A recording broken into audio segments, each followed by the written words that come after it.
తిరుపతి తొక్కిసలాట ఘటనకు టీటీడీ పోలీసుల మధ్య సమన్వయ లోపమే ప్రధాన కారణమని చెప్పాలి.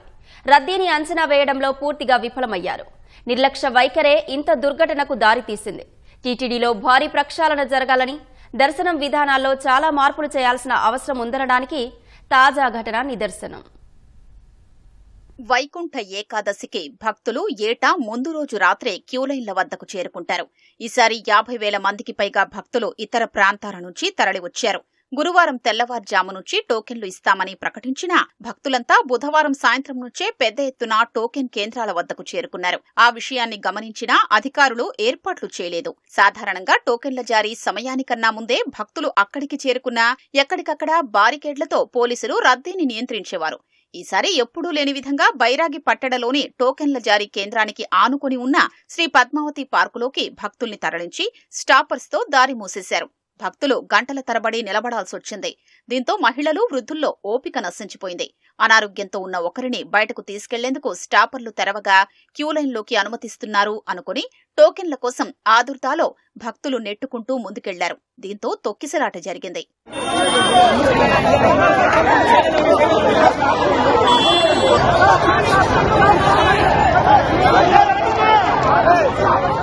ఘటన జరిగినప్పుడు పార్కులో 2,500 మందే ఉన్నట్లు అధికారులు చెప్తున్నా ఇంకా చాలా మంది ఉన్నట్లు సమాచారం.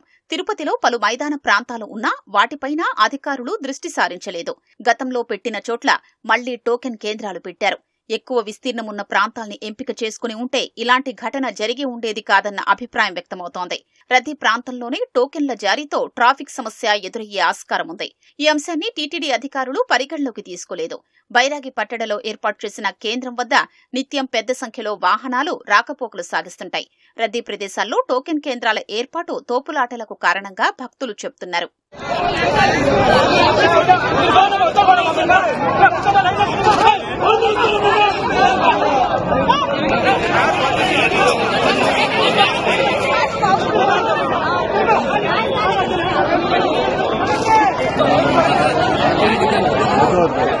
టోకెన్లు ఉన్న భక్తుల్ని మాత్రమే 10 రోజుల పాటు వైకుంఠ ద్వార దర్శనాలకు అనుమతిస్తామని అధికారులు ప్రకటించడం ఘటనకు కారణంగా భావిస్తున్నారు.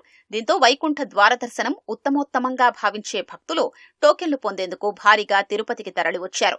భక్తుల కోసం పగడ్బందీగా క్యూలైన్లు ఏర్పాటు చేస్తున్నట్లు చెప్పుకుంటూ వచ్చిన అధికారులు అసలు టోకెన్లు జారీ చేసే రోజు మాత్రం పూర్తిగా వదిలేశారన్న విమర్శలు ఉన్నాయి.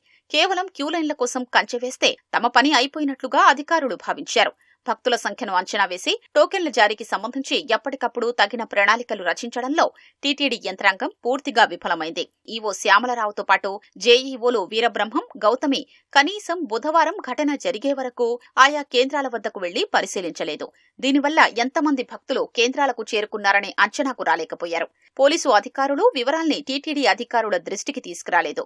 దీంతో రద్దీ పెరగడంతో భక్తుల్ని నియంత్రించలేకపోయారు. టీటీడీ, పోలీసు అధికారులు ముందుగానే పరిస్థితిని సమీక్షించి తగిన చర్యలు చేపట్టి ఉంటే దుర్ఘటన జరిగేది కాదన్న వాదనలు ఉన్నాయి. బుధవారం రాత్రి 10 గంటల తర్వాత రద్దీ పెరగొచ్చని పోలీసులు భావించారు. దాంతో అక్కడ అరకొర సిబ్బందే ఉన్నారు.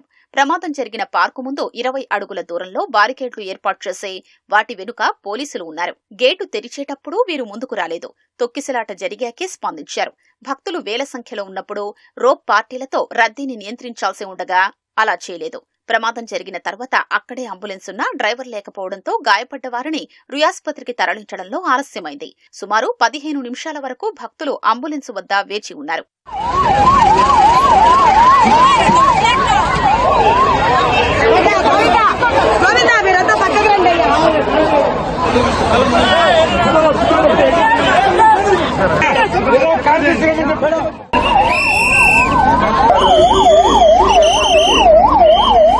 (2014, 19) మధ్య కాలంలో ఏకాదశి, ద్వాదశి రోజుల్లో మాత్రమే వైకుంఠ ద్వారాలు తెరిచి ఉంచేవారు. దీంతో వైకుంఠ దర్శనాలు చేసుకునేందుకు పెద్ద సంఖ్యలో భక్తులు తిరుమలకు చేరుకునేవారు. భక్తుల్ని ఆంక్షలు లేకుండా అనుమతించేవారు.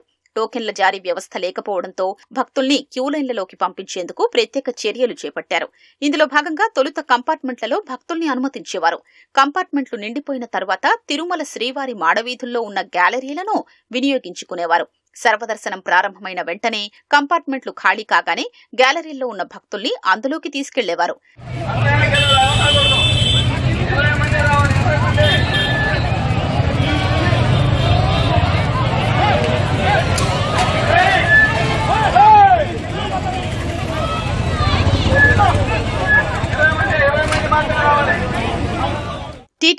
సమూల మార్పులు చేపట్టాలి.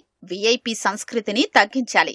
వచ్చిన భక్తులకు తిరుపతిలోనే వసతి కల్పించి బ్యాచ్ల వారీగా కొండపైకి పంపే విధానం ప్రవేశపెట్టాలి. శ్రీవారి సర్వదర్శనం స్లాట్లు ఆన్లైన్లో బుక్ చేసుకునే విధానం ఉండాలి. సచివాలయాల్లోనూ స్లాట్ బుక్ చేసుకునే సదుపాయం కల్పిస్తే తిరుమలలో రద్దీ తగ్గుతుంది. టీటీడీలో దశాబ్దాలుగా పాతుకుపోయిన సిబ్బందికి స్థానచలనం కల్పించాలి. అయోధ్య, వైష్ణోదేవి లాంటి దేవాలయాలకు టీటీడీ అధికారుల్ని పంపి అక్కడి విధానాలపై అధ్యయనం చేయించాలి. ఏఐ ద్వారా రద్దీని అంచనా వేసే విధానాల్ని వీలైనంత వేగంగా టీటీడీలో ప్రవేశపెట్టాలి. ఓకే